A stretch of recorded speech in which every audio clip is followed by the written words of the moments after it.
সিদ্ধিগঞ্জ থানাধীন ভূমিপল্লী থেকে রোহিঙ্গা নামধারী প্রায় 5 জন পুরুষ এবং 3 জন মহিলা এবং বাঙালি একজন সহ টোটাল 10 জনকে ধৃত করে সন্ত্রাস দমন আইনে এবং ফরেন অ্যাক্টে 2টা মামলা দায়ের করলে সিদ্ধিগঞ্জ থানায় এই মামলা গ্রহণপূর্বক উক্ত সকল আসামিদেরকে বিজ্ঞ আদালতে সুপোর্ট করিয়া তাদের আগমন এবং অবস্থান সম্পর্কে জিজ্ঞাসাবাদের নিমিত্তে 10 দিনের রিমান্ড আবেদন করিয়া বিজ্ঞ আদালতে প্রেরণ করলে বিজ্ঞ আদালতে শুনানি শেষে উভয় মামলাতেই 5 দিন করিয়া 10 দিন রিমান্ড মঞ্জুর করেন।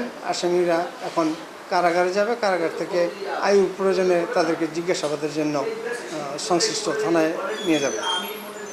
মামলা নম্বর দুটো হলো সিদ্ধিগঞ্জ থানা মামলা নম্বর 28/3/2025, যেটা সন্ত্রাস দমন আইনের মামলা, আর সিদ্ধিগঞ্জ 29/3/2025 সেটা হলো ফরেন অ্যাক্টের মামলা।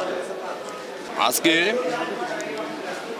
বিজ্ঞ ম্যাজিস্ট্রেট জনাব মঈনুদ্দিন কাদের সাহেবের আদালতে 10 জন আসামি উপস্থাপন হয়। এর মধ্যে 6 জনের রিমান্ডের আবেদন করেন 10 দিনের। এরা হল আতাউল্লাহ, মোস্তাক আহমেদ, মনিরুজ্জামান, সলিমুল্লাহ, আসমতুল্লাহ, হাসান। এদের 2টা মামলা সিদ্ধিগঞ্জ থানা মামলা নম্বর 28/3/2025, সিদ্ধিগঞ্জ থানা মামলা নম্বর 29/3/2025। এদের কাছ থেকে 21,39,000 টাকা পায়। এরা সিদ্ধিগঞ্জের ভূমিপল্লী এলাকায় তারা সংঘবদ্ধভাবে রাষ্ট্রের ভাবমূর্তি নষ্ট করার জন্য এবং দেশের বিভিন্ন জায়গায় ছড়ায় ছিটিয়ে তারা বিভিন্ন গুপ্তচরের মাধ্যমে রাষ্ট্রের ক্ষতি করার জন্য, ষড়যন্ত্র করার জন্য একটা অশুভ পায় ধরার চেষ্টা করে।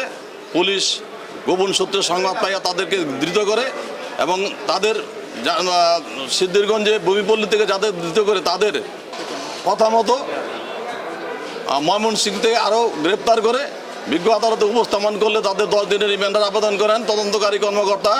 বিস্তর শুনানি আনতে বিজ্ঞ ম্যাজিস্ট্রেট 6 জনকেই 5 দিন করে রিমান্ড মঞ্জুর করেন, 2 মামলা রিমান্ড মঞ্জুর করেন এবং 15 দিনের মধ্যে এই রিমান্ড কার্যকর করার জন্য ঘোষণা দেন।